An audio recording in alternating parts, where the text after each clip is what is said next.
On va parler d'Apple et de l'iPad et de leur nouveau processeur M4. Apple pourrait ouvrir son ère de l'intelligence artificielle avec le processeur M4 très très bientôt, avec l'annonce des nouveaux iPads dans quelques jours à peine, le 7 mai si je ne me trompe pas. Cette rumeur nous vient de Bloomberg, de Mark Gurman, et ce qu'elle dit, c'est que Apple va profiter de sa conférence d'annonce des nouveaux iPads, qui n'ont pas été renouvelés depuis un bon moment, pour présenter son nouveau processeur, donc le M4, quelques mois seulement après l'annonce du M3.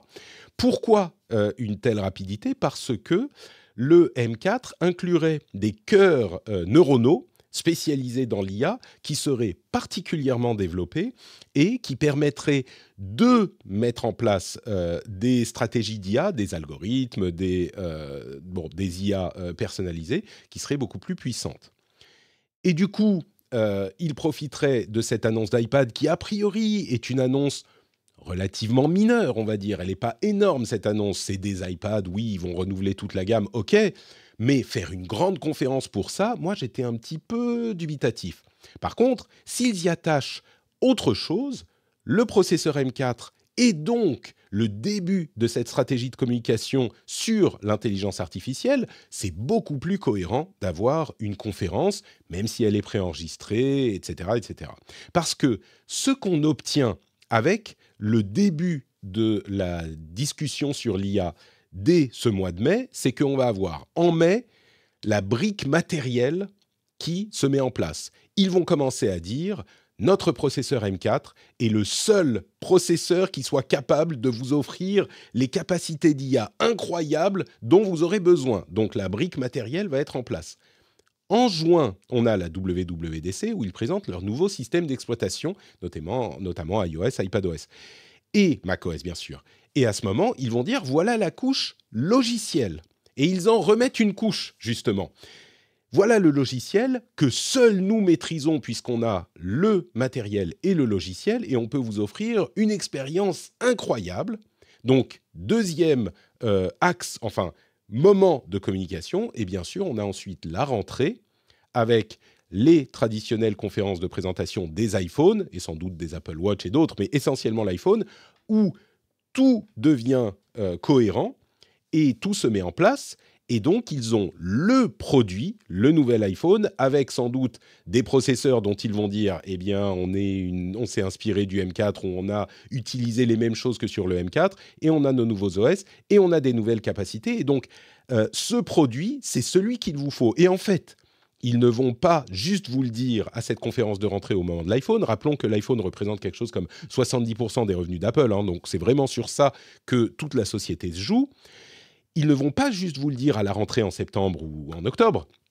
Ils vous l'auront dit en mai, en juin et en septembre. Je peux vous garantir que le message sera très bien passé au bout de 3 conférences qui sont en plus à chaque fois des messes médiatiques et des événements incontournables. Alors si en plus ils commencent à parler d'IA en mai, ils en remettent une couche en juin et ils concluent en septembre, je pense qu'au niveau marketing et communication, c'est un plan imparable.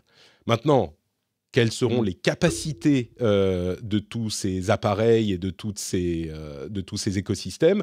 On verra, on imagine bien qu'il va y avoir un accent mis sur la vie privée, le fait que justement, grâce à ces processeurs, ils peuvent faire énormément de choses en local, ils vont avoir des assistants très personnalisés avec toutes vos données, avec sans doute également une partie en ligne, ils sont en discussion avec OpenAI et avec Google pour Gemini, sans doute pour utiliser aussi des modèles qui vous permettront d'avoir des informations à l'extérieur de votre écosystème fermé, mais je suis à peu près convaincu que eux, leurs modèles qu'ils ont développés en interne et qui peuvent tourner sur des machines locales, qui seront mises en valeur par ces nouveaux processeurs, eh bien cela, ça sera une autre partie de l'assistant qu'ils garderont jalousement et qui ne sera possible que sur leurs appareils parce qu'ils ont matériel, logiciel et l'ensemble et tout l'écosystème.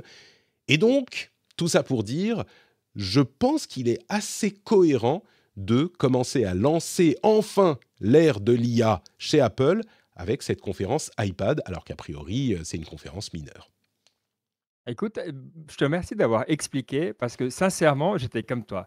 Donc toi, tu connais mieux ce monde-là du marketing, j'étais là, mais bon alors moi, c'est le seul produit Apple que j'ai toujours eu depuis sa sortie, c'est un iPad. Heu, J'y pense jamais. Quand j'utilise, je suis très content. Ça dure des années et des années. J'en ai peut-être eu 3 en 15 ans, enfin voilà. Donc enfin, j'ai que du bien à dire des iPads, mais alors je m'en fous, mais alors d'une force de cette annonce et je me demandais mais finalement, ils se parlent à qui? Tu vois? Parce que c'est clair, je veux dire, je suis d'accord avec toi, c'est pas pour les gens qui veulent acheter un iPad, que tu fais ça. C'est vrai qu'il y a quelque chose d'autre et moi, je me disais: «Mais peut-être que c'est en interne un peu, toi, c'est plus pour, ah OK, on n'a pas une stratégie AI, très claire, on est bon, mais on y arrive, il y a des trucs qui se passent». Parce que c'est vrai, c'est pas sur l'iPad que tu as envie de commencer à avoir les outils d'intelligence artificielle que tu dis. Déjà, on a envie que Siri soit plus une bouse incroyable, et qu'il s'améliore là-dedans. Toi, ça, c'est une annonce.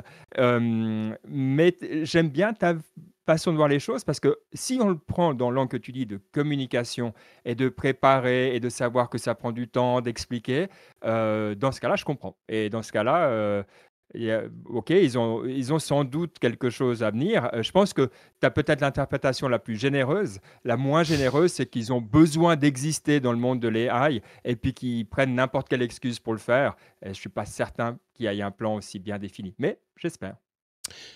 Disons que, ils font pas les choses au hasard non plus chez Apple.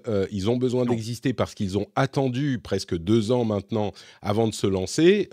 Ils ont confirmé que ça sera à la WWDC, il y aura un coup de projecteur sur l'IA. Mais je pense pas qu'ils fassent ça au hasard. Et effectivement, une conférence. Alors, l'annonce de nouveaux iPads, c'est important, surtout que ça reste une catégorie relativement mineure chez Apple, mais il n'y a pas vraiment de catégorie mineure chez Apple. Par rapport au reste, c'est petit, mais c'est quand même énorme sur le papier.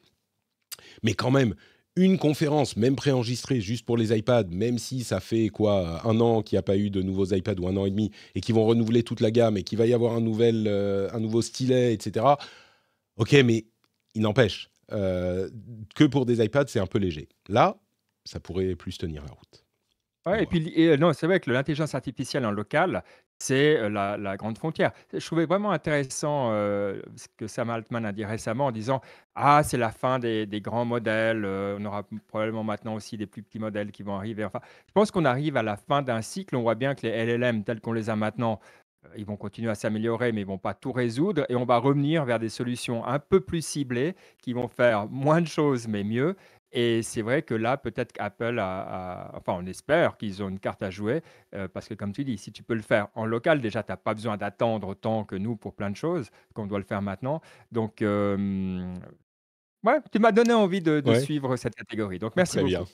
Ils ont des modèles d'ailleurs eux-mêmes locaux. Ils ont open sourcé le OpenELM qui est leur modèle local sur l'appareil. Ça sert pas aux mêmes choses, hein. Évidemment, un modèle local va pas vous servir aux mêmes choses que peut servir un modèle en ligne plus large parce que la quantité de mémoire est limitée en local, la capacité de des processeurs est limitée en local, etc.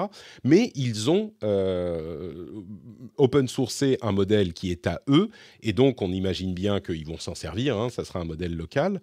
Mais oui, donc j'imagine, moi, cette solution double avec un modèle local sur lequel ils sont très propriétaires, et puis dans un premier temps au moins un modèle externe pour lequel ils utiliseront les services de OpenAI ou de Google, et puis à terme ils pourront toujours remplacer, tu vois, ce modèle externe, même si c'est pas obligatoire. Leur force, c'est le LLM local qu'ils ont développé eux-mêmes et qui utilisent les données que seuls eux ont sur vous. Tiens, en parlant d'iPad, l'Union européenne a déterminé que l'iPad était également soumis au DMA. Donc, on va avoir la même chose que sur les iPhones, l'ouverture de l'App Store, etc., sur les iPads aussi. Donc ça va arriver. J'adore. Tu sais, c'est vraiment les sociétés, qui jouent les idiots, quoi. «Ah, Ah, l'iPad aussi? Alors on n'avait pas du tout compris. Merci de préciser, quoi. Ouais, il y a une On n'aurait question, jamais il y a une question de taille du parc installé, du nombre d'utilisateurs, etc. Et l'iPad n'était pas tout à fait qualifié pour ça, mais en même temps, il est indispensable pour les sociétés et donc il qualifie quand même. Tu vois, là, on pouvait comprendre que quand même, c'était sur le papier, ils n'étaient pas dans le DMA, tu vois. Mais la Commission européenne a décidé si vous y êtes quand même. Donc oui, oui, sur le papier. Non, mais c'est des fois, il faut poser la question, être ouvert à une bonne surprise, on va dire. Mais voilà, je c'est pense ça. que la réponse, elle n'était pas, complètement inattendue.